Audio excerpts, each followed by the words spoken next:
How's it going, everybody? This can be a quick update on what is going on with AB 88, or the attempt by the state of California to ban Title I firearms or other firearms as assault weapons.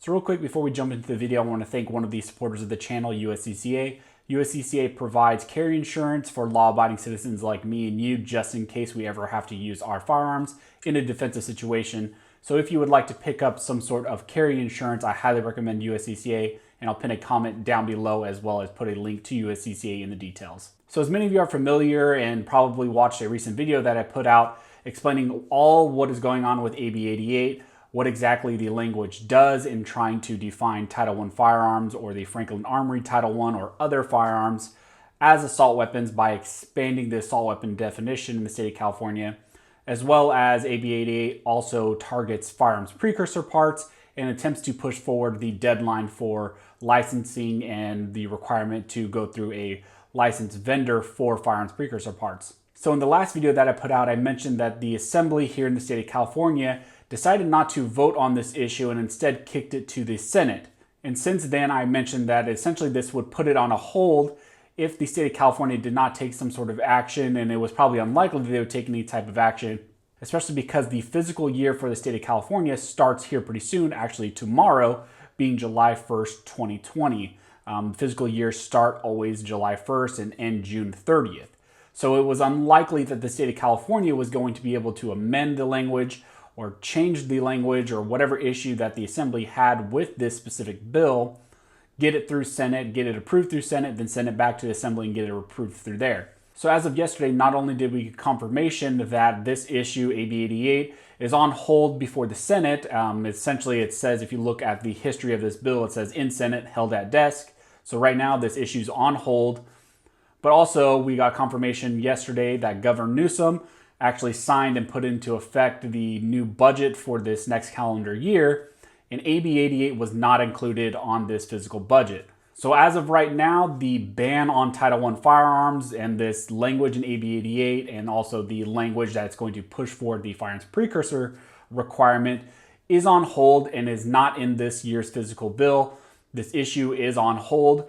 So what exactly does this mean? Well, I know a lot of you are wondering about some of the language in there was saying that you had to possess a Title I firearm or an other firearm prior to July 1st, 2020.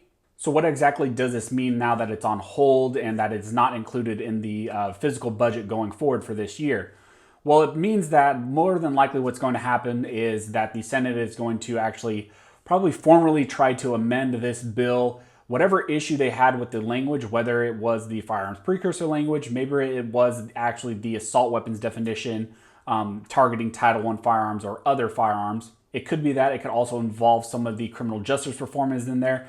Whatever it was that the Assembly did not like in this and believed probably that they could not get the votes and decided to send it back to the Senate, whatever that issue is, the Senate's going to have to go in and probably amend and modify that language. That will probably include the deadline language if they're going to keep that in there. But as of right now, my assumption is that this deadline, that language that we see in there is not going to be effective. It's not going to be in whatever form. If this does pass, it's not going to be in that form. There's not going to be a July 1st, 2020 deadline, because essentially that would mean that a deadline existed prior to this bill actually getting signed by Governor Newsom. So also, what does this mean as far as the current issue with Franklin Armory trying to get the Title I or the other essentially added into the DRO's drop-down menu, the various lawsuits that not only Franklin Armory has filed against the California Department of Justice, but also the mass action lawsuit that has been instituted on our behalf, anyone who put in a deposit against the California Department of Justice.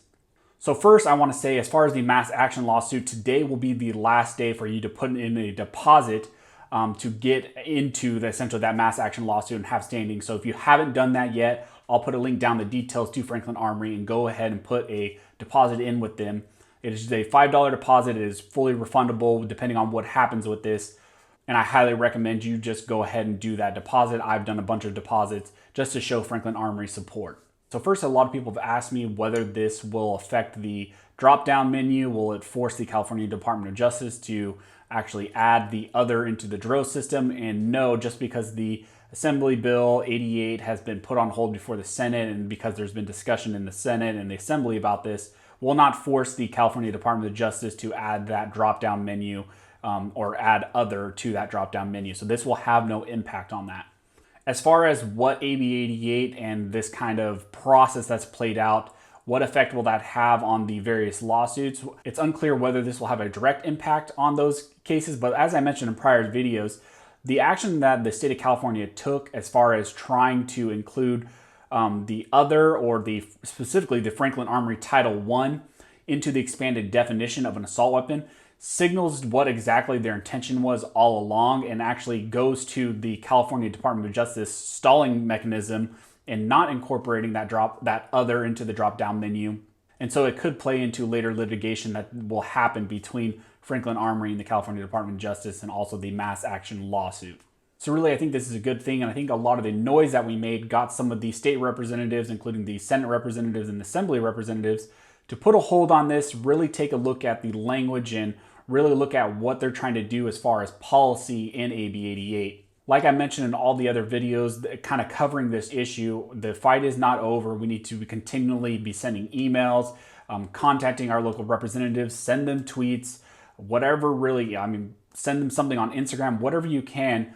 Let your local representatives know that you don't agree with AB 88 as it stands right now with the firearms precursor language, as well as let them know that you do not agree with the assault weapons language or the expansion of the definition of assault weapons that is in this bill. Let them know that if they are going to try to pass AB 88, they need to remove that language. So that's just a quick update on what's going on with AB 88 right now. Of course, if there's any development as far as this specific bill, I will let you guys know.